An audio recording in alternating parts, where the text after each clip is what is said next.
by to initiate release sequencer. On my mark. 5. We're on express elevator to hell. Going down. 2. 1. Mark.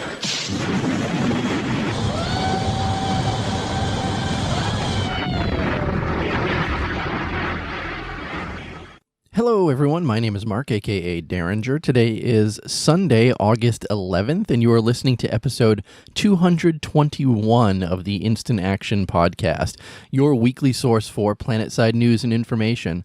As always, I'm brought to you by great listeners like you via the Support the Show tab on instantactionpodcast.com. All right, first up this week, hello and welcome to any new PlayStation 4 listeners, because I think a few of you are going to pop onto this show this week based on all the stuff that's going on. Other than that, what's been going on with me? Not much, been playing a little bit here and there.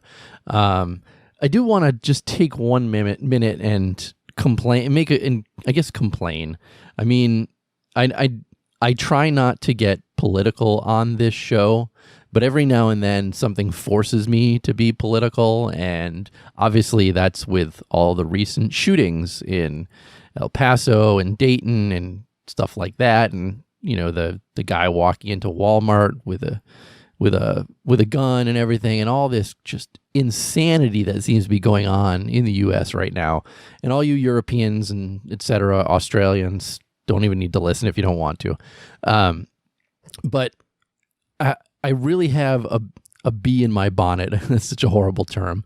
I'm really disappointed, speaking of Walmart, in the industry once again, or not industry, but politicians and companies and things like that start initially pointing their fingers at violent video games as the reason for all these shootings.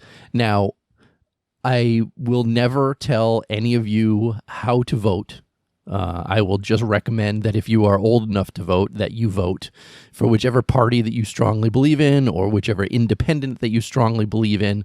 I just feel that it's an important time in our lives, society, United States, etc., that you get out there and vote and make sure that your voice is heard. I'm not going to talk about conspiracy theories about how no one's vote really counts and it's decided by the lizard people or something like that. I just want to stress that in today's day and age, it's important that you vote and vote every time an election comes forward. Because again, I'm really upset right now that a place like Walmart, who sells guns, will pull all violent video game videos being played. Obviously they have a Xbox, they have a PS4, they have a Switch, and they're always on display, and they're always showing some game that's being played. Yet they were very quick to pull all of their violent video games being shown. Your Call of Duties, your Battlefields, etc. And yet they have no qualms still selling all their guns, which actually did cause the, and I know guns don't kill people, people kill people, whatever. Again, I just think it's important that if you've never voted before because you've been on the fence for one reason or another, now is the time in society that you should do something like that, because otherwise you're going to become someone like me who is pissed off at Walmart for doing what they did rather than making some sort of common sense thing like background checks or anything like that. Again, I'm not going to tell you how to vote. I just want everyone to get out there and vote. But enough about me. That's my little soapbox for this week. What's in store for this week's show? Well, I will warn PC players now, it's going to be heavily PS4 centric. Obviously, they received the DX11, NS Operatives, etc. game update last week, and that's what I'm going to spend the majority of this week's show talking about. Don't worry, though, PC players. There are some important PC-related nuggets that are included in the PS4 stuff, so make sure you listen to all that stuff. And then, in addition to all that PS4 news, I want to take a moment and highlight the DGC Issue Tracker again, because I don't think everybody utilizes it to its full extent. So strap in as we hot drop into another episode of the Instant Action Podcast.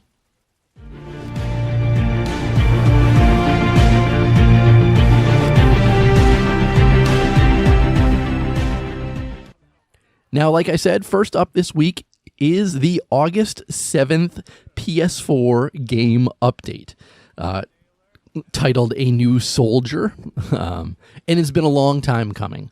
I'm just going to read the the beginning portion of the patch notes for this one, because I think they cover basically what Daybreak Games was trying to do there. So first off, they said thank you so much to the PS4 players that have been waiting patiently for us to bring over the massive amount of work that recently went over into the PC version of PlanetSide 2 to the PS4 platform.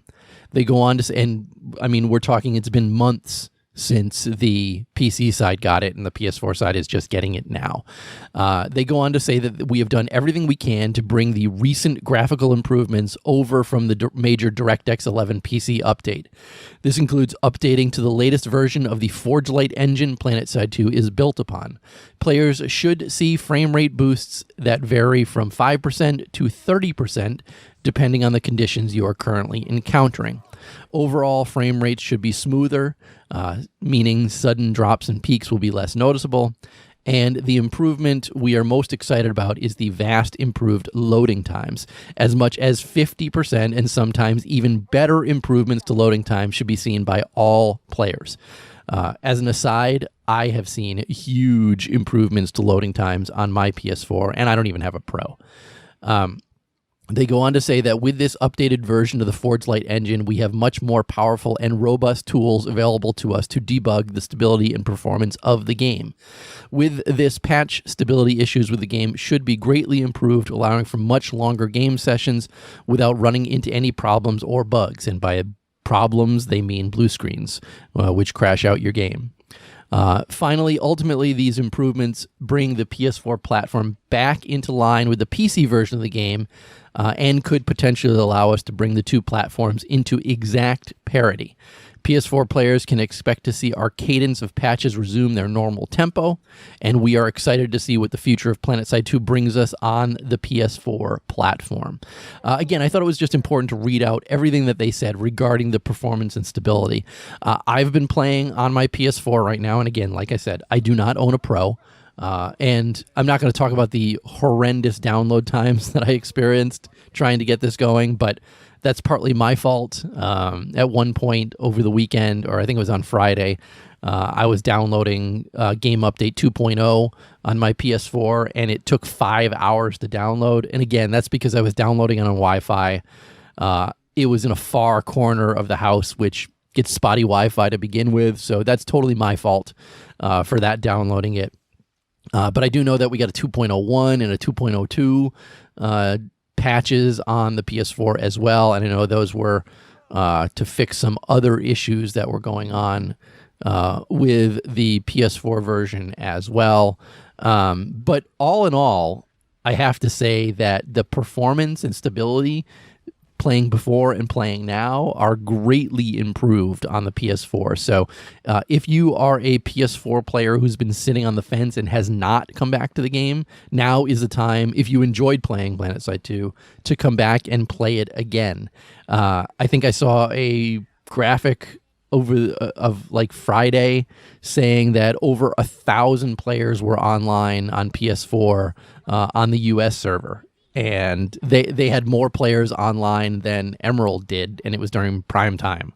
So, I mean, ultimately, if you're concerned about not a lot of people playing the game, there are a lot of people back and playing the game. So, again, PS4 players, if you've been sitting on the fence, now is the time to get back into it. And moving on, another incentive for you guys to get back into it, because I know a lot of people with a PS4 have the PlayStation Plus membership. I know when I was playing it a lot, I had the PlayStation Plus membership, but I don't anymore, and I think I probably need to pick this back up.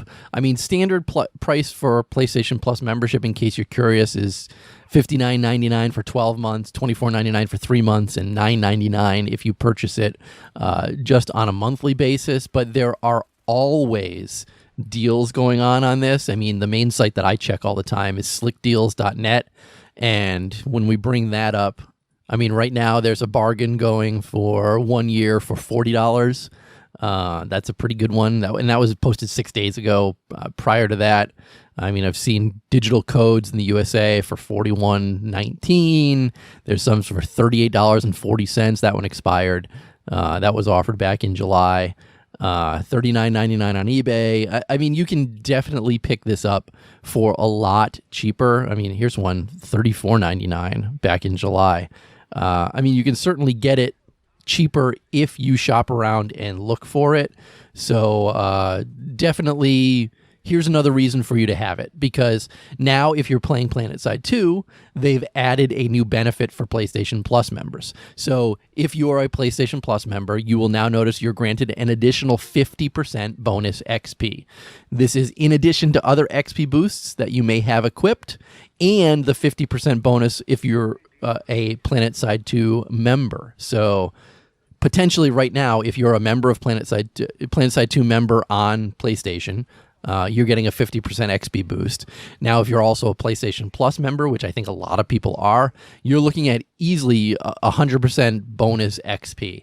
Now, granted, most people have that PlayStation Plus membership already, so that's pretty awesome that they're giving you an extra 50% bonus XP just for being a PlayStation Plus member. And I think that's something that they probably should have had all along, but being able to stack that on top of a PlanetSide 2 membership is really cool.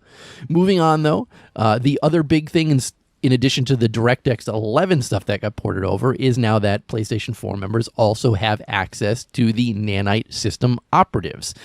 These are the robot faction in PlanetSide 2, in case you're not familiar with them. And granted, I've been talking about these guys on PC for a while now. The stuff for these, and I'm just going to go over it again, even though this is old news for most players. It's only available for players with an active PlanetSide 2 membership only, even though I hear that might be bugged for some people. And if you're lucky, you can log in and play an NSO character without having membership. Don't quote me on that one, and that one might get fixed.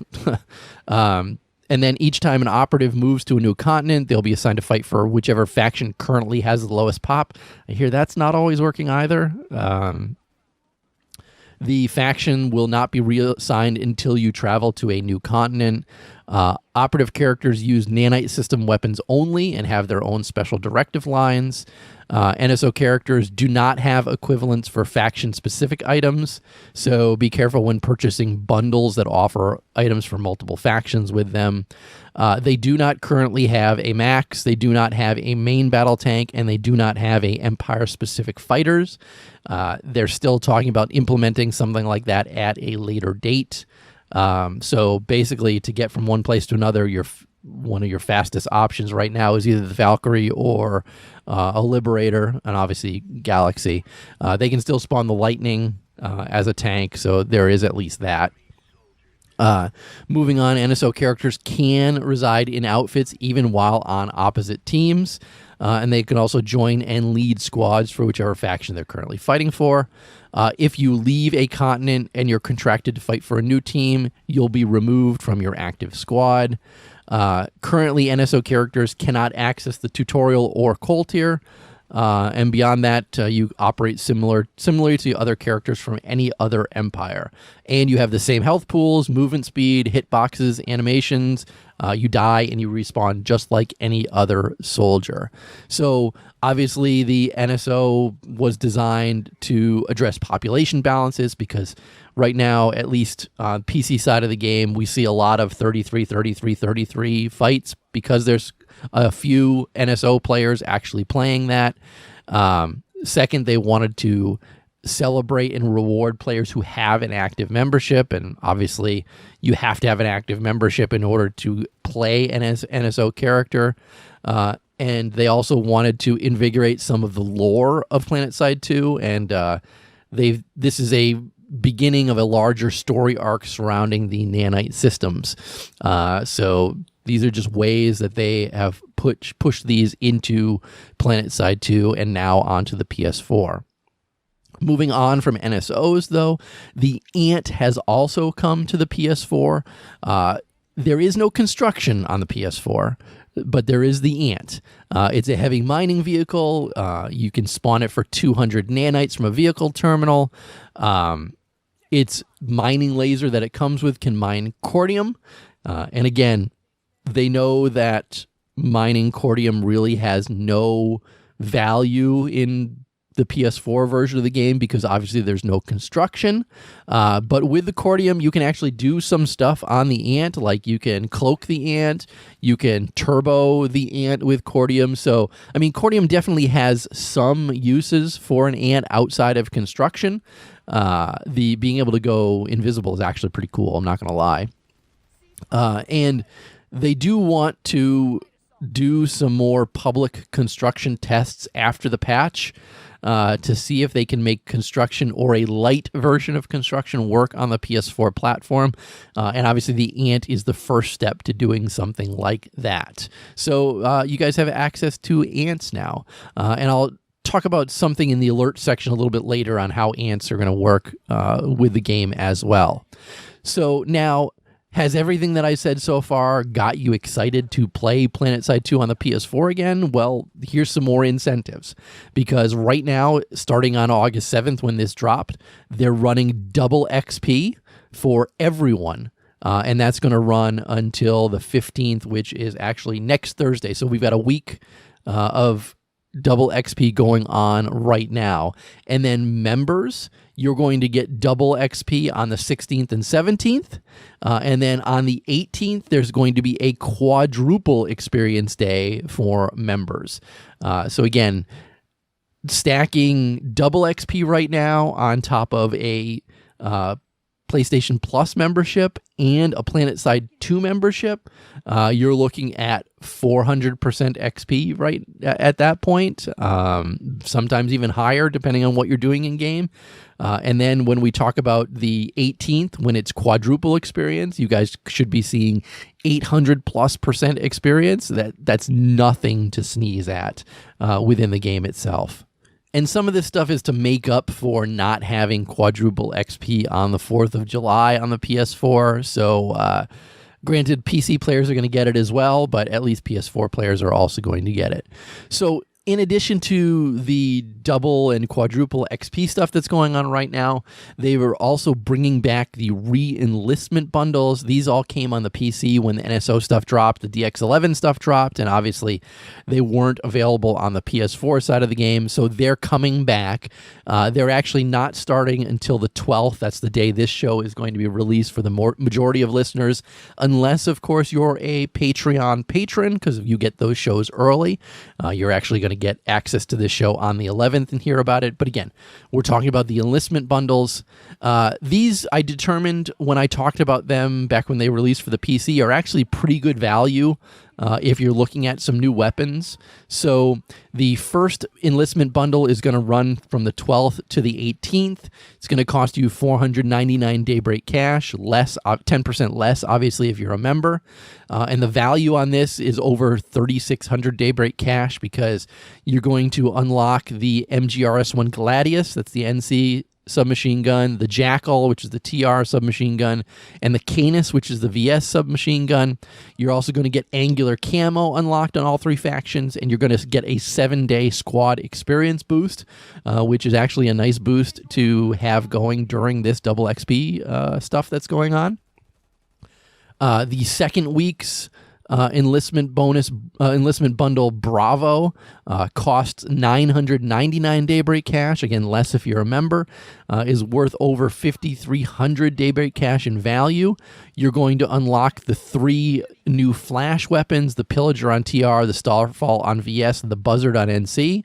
You're also going to unlock the Gorgons for Maxes. You're going to unlock both the left and the right machine guns for all 3 factions. You're going to unlock the M2R2 Worm. This is the wing-mounted heavy machine guns for the Reaver, Mosquito, and the Scythe. You're going to unlock the Interference Profile banner for all 4 factions because you're going to be able to use it on NSO. And you're also going to get another squad experience boost for 7 days, perfect for this double XP stuff. Of course, unfortunately, there won't be any double XP during that time, but you're actually getting pretty close to the members double XP weekend, which is going to run from the 23rd to the 25th. After that, the next bundle, this is the re-enlistment bundle. Charlie is going to run from August 26th through the 1st of September. Cost you 1,999 Daybreak cash, less if you're a member. And this is worth almost 10,000 Daybreak cash. So this is almost worth $100. You're going to unlock the 3 light machine guns, the Promise, the Watchman, and the Maw. I really like the Maw personally. You're going to unlock the Siren, the Enforcer, and the Vulcan for both the Mag Rider and the Harasser on both factions. You're going to unlock the Darkstar Max armor for VS, the Havoc Max armor for TR, and the Sigma Max armor for NC. You're also going to unlock the Scanline Ambush camo for all your factions. You're going to unlock the Grid Smoke Profile banner for everything, including NSO. And you're also going to get another squad experience boost for 7 days. And then the 4th and final re-enlistment bundle, this is Bundle Delta. This is the one that I bought on PC. You're going to unlock the Century armor set for VS Infantry. You're going to unlock... Oh, I'm sorry. This one is 3,999 Daybreak cash, so almost $40. But it's worth 36,264 Daybreak cash. So, I mean, this is worth over $362, all said and done. You're going to unlock like I said, the Century armor for VS Infantry, the Crimson armor for TR Infantry, and the Lambda armor for NC Infantry. You're going to unlock the Halberd H Special Edition on the Harasser, the Halberd Special Edition on the Mag Rider, Vanguard, and Prowler. You're going to unlock the Astral Camo for VS, NC, TR, and NSO. This is the one that looks like stars, and I know if you equip this on TR and NC, you kind of look VS-ish.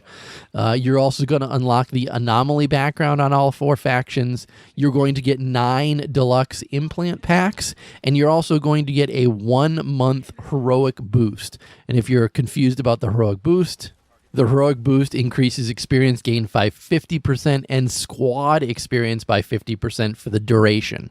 And again, this is a 1-month one. And one thing I failed to mention about all these boosts, because the first 3 all have a 7-day boost.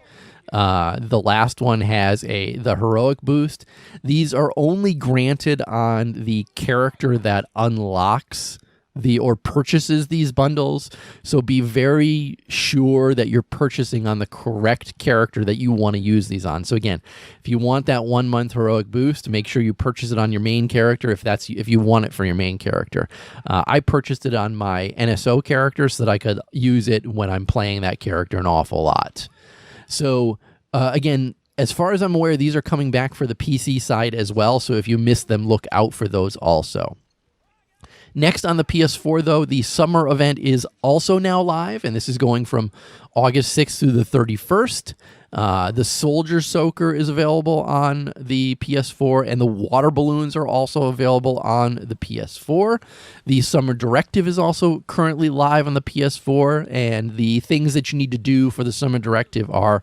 the first one is Beat the Heat, and that's scoring kills with a summer holiday weapon. And obviously those weapons are the Soldier Soaker or the water balloon. Beachhead is killing enemy vehicles while in a vehicle. King of the Castle is earning experience by capturing or defending a control point. Summer Support Ribbons, you get those by resupplying or repairing friendly vehicles while in a vehicle yourself. Crashing Waves, that's earning kills against maxes during the Maximum Pressure event. And finally, Tour Guide, and that's while piloting a vehicle, earn gunner kills on enemies defending an aerial anomaly. And there's 4 tier rewards for the Summer Directive. And PS4 players, you don't have a lot of time to complete these, so get working on them now. Tier 1 is 100 certs and a 1-day XP boost. Tier 2 is 100 ISO 4 and a basic implant pack. Tier 5 is the Cloud Cover Weapon camo, which isn't that great. And the Tier 4 is the Indar Shoreline banner and the title of Surfer. And again, those summer directives are live right now on the PS4. You don't have as much time as PC to finish these, so get working on them. Good news is there's a lot more people playing on PS4, so you can do some of these better. Moving on, there were also some alert rotation changes pushed out to PS4, starting with the gaining ground alert has been removed completely. The maximum pressure alert has been added, and that's the new alert type that requires you to get as many kills as possible. But the big thing here is that maxes are free for the duration of the event. The event lasts for a half hour, so you get maxes free for a half hour, and is a perfect time to work on that crashing waves directive. They are also adding the refine and refuel continent event. Now, this was taken away on the PC side, but it's added on the PS4 side. And this is a way for you to actually use your ants in-game. So at the start of the event, 2 refineries are going to spawn in the center of the map, and there will always be 2 available on the map at all times. You need to take your ant and collect cordium and then deposit it at one of the refineries. When a refinery is full, it blasts off into orbit and a new one spawns at a new location. And then whichever faction has refined the most cordium earns a 20% nanite discount on sunders and ants spawns at the end of the event. So again, that's a new one, and it's an actual way to use ants on the PS4 side of the game. They also made some changes to the unstable warp gates. They no longer use the alert system to stabilize itself, and it instead happens immediately once the trigger events are met. And those are when the new continent opens, it remains unstable, and then checks the pop every 2 minutes. There's 3 tiers. You've got the unstable single lane, that's as it was prior to the update. They've added the unstable double lane, that's new in the update, and finally fully stabilized. And these changed based on the population checks. And these changes should ensure that continents with adequate populations are quickly stabilized to help you move around the map better. And then along with the spawn revamp system, which I'm going to talk about next, and join combat changes that are coming later are also going to help move players around. So let's talk about that spawn system revamp. So this is new on the PS4. However, it's been on PC for a while. And the good news is we worked out a lot of the bugs on the PC side, so you're getting the final version of this on the PS4. So prior to this update, they felt it was too restrictive, and it wasn't pointing players in particular directions. And then veterans like me would hop from spawn to spawn in order to reach fights that you want to participate in. At the same time, it would discourage people from leaving the lane that they were currently in, and that formed a lot of zergs and stuff like that. So now revised spawn rules are going to work on a priority system, and there are 3 priority spawn locations. So the first one is the default spawn timer, which is a short spawn, is your warp gate, the last spawn point you used, any spawn beacons, any squad spawnable vehicles, and any other regions, any spawn points within your current region if that region is not overpopped, and then any allied regions adjacent to an enemy region with less than 12 players in it. And these are going to be your quick spawns. Priority 2 adds a 15-second wait time. These are any spawn locations in your current region if your region is overpopulated, any allied regions with adjacent enemy territory with less than 96 players and that aren't cut off from the lattice, and then finally any outfit-owned regions that aren't overpopulated and also aren't cut off from the lattice. And then the priority 3 spawn location, these all have a 30-second wait time, which I can tell you feels like forever in game time. This is any allied regions without enemy adjacency that also aren't cut off from the lattice itself. Now, their hope is that these changes give you the ability to jump to low populated regions, to start moving down different lanes with less occupancy, and it also prohibits players from redeploying directly into overpopped fights. It slows down those respawn times in overpopulated regions as well when your last used spawn point is destroyed. Now, they do have a lot of flexibility, as we've seen on the PC side, that they're going to make adjustments to this as it moves along.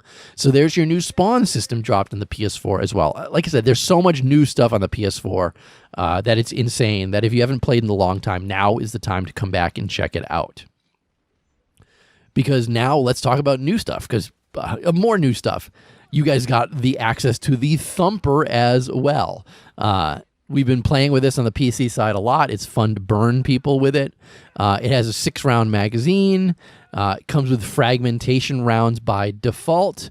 It also has 2 other ammo types: the disruptor ammo, which depletes energy, destroys small electronics, and inflicts high damage to shields, and then the incendiary ammo, which is my favorite, which sets targets aflame and burns them over a period of time. Thumper is a fun gun to use. I really like using it. You guys should check that out on the PC on the PS4 side also. And then we have some weapon changes within the game itself. Let's start with the NSX Amaterasu. This is the knife. Quick melee and wielded melee damage was increased to 450. Wielded range damage was changed from 200 at 1 meter to 143 at 50 meters to 450 at 2 meters and 143 still at 50 meters. The wielded range damage resistance type was changed from small arms to melee. Any wielded scope sway was removed, and there is instead a minor per shot recoil, and it will always fire its blade while wielded. And the dev goal here was to make it more competitive with other knife options, and they reduced some of the annoyances related to it. Next, the NSX Naginata had its vertical recoil minimum reduced to 0.4 and its max reduced to 0.6. And what this does is it increases the accuracy of both the first shot and sustained fire and makes the recoil a little easier to compensate for. Next, the NSX Tengu. They changed the hybrid lasers, hip fire pellet spread, and cone of fire buff to 33%. They increased its magazine size to 22 and increased its ammo capacity to 176. And these changes make the weapon more usable out of the box and bring the hybrid laser attachment into more competitive use versus extended magazines.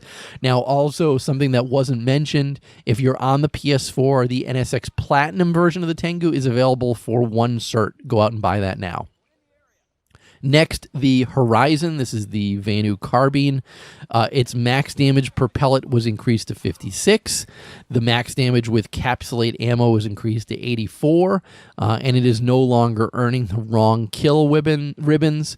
The devs felt that it had enough drawbacks that they didn't want to keep it at the lower, more reserved damage tier. Next, the Kindred, which is the TR carbine. It's also no longer earning the wrong kill ribbons, which is minor. Next, the Hard Light Barrier, the engineer deployable. You'll note that this has the new look that's been on PC for a while. I like the new look a lot better. The NSO one also has the new look as well. The Dragoon, this is the Terran Republic battle rifle. Its refire rate was reduced to 300 milliseconds. And the dev note on this is what this does is it increases its rate of fire by a small amount and makes it more distinct in comparison to other weapons, other battle rifles across the other factions. Next, the Charger. This is the new conglomerate carbine. The number of shots per mag was increased to 7. This is the number of charged shots per mag. Went from 5 to 7. And what this does, per the dev note, is it increases the top end of the magazine to secure a 6-round body shot kill against unmodified death pools, which is not bad. And then finally, for infantry changes, new conglomerate max weapons overall. Max weapons obviously needed the nerf, so the nerf is now coming to the PlayStation 4. Scatter cannon got its mag sized increased from 8 to 9, ammo capacity up to 81, magazine size went from 10 to 12 for the Matic, ammo capacity went up to 96, and the pellet spread went down to 1.5.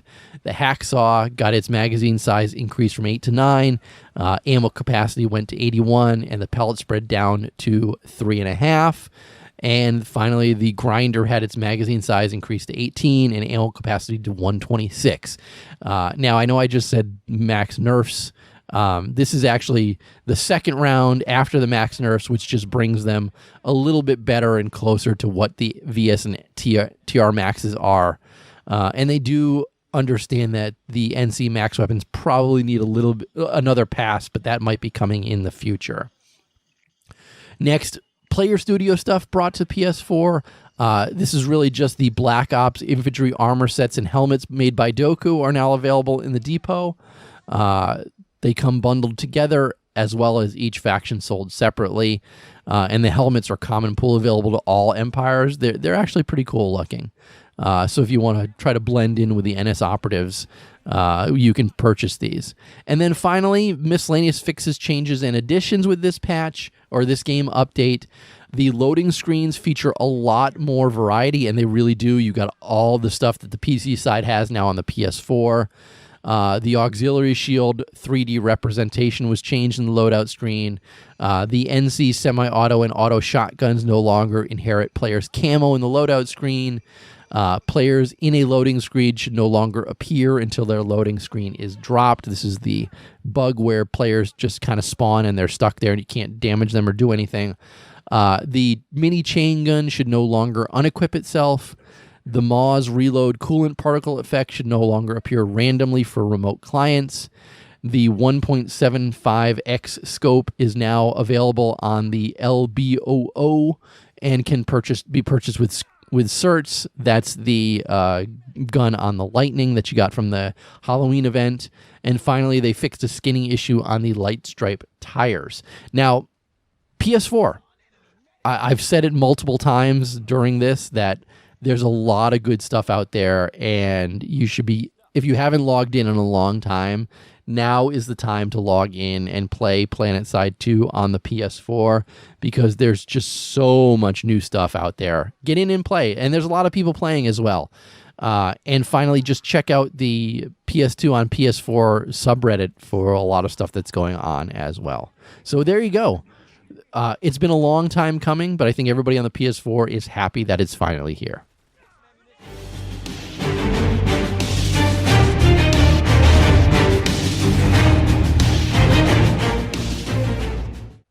All right, that took a lot longer than I expected, but I did kind of think there was going to be a full show's worth of stuff. So I'm only going to do 2 topics this week, but that second topic is the Daybreak Games Community Issue Tracker.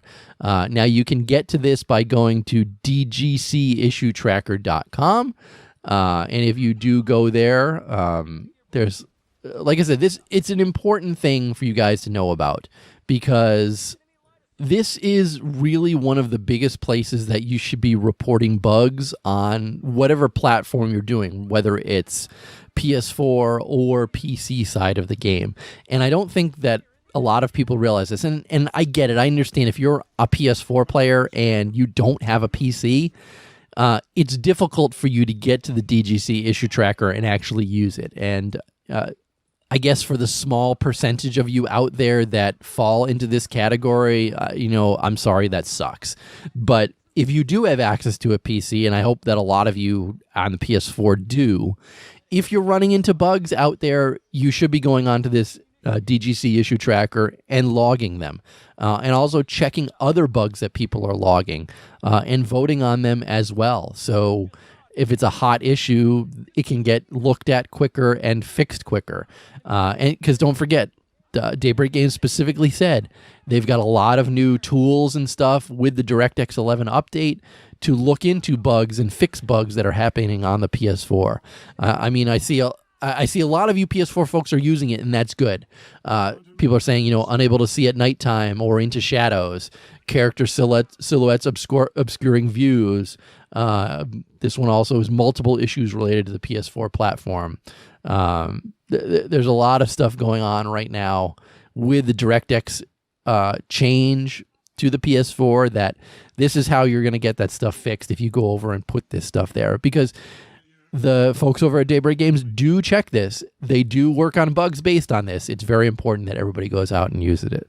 So, again, this is more a PSA than anything else, that if you're not using the Daybreak Community Issue Tracker, you should be using it. Again, DGCIssueTracker.com is where you go to get access to it.